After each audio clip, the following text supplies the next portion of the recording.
Да направим това колие заедно. Предварително нанизах тези перли на корда и си приготвих синджирче. Ето това е закопчалката, с която ще работя. Избрах централният елемент на колието да е тази перла във формата на кръст, която споих.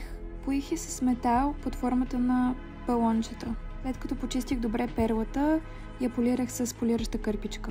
Исках да добавя още някакви детайли по нея, затова реших да вградя кристали.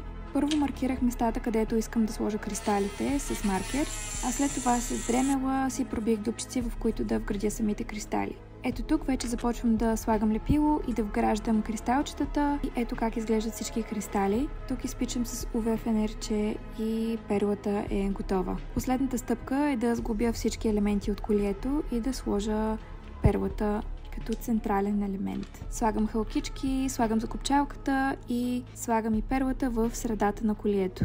И ето го и крайният резултат. Харесва ли ви и бихте ли носили това колие?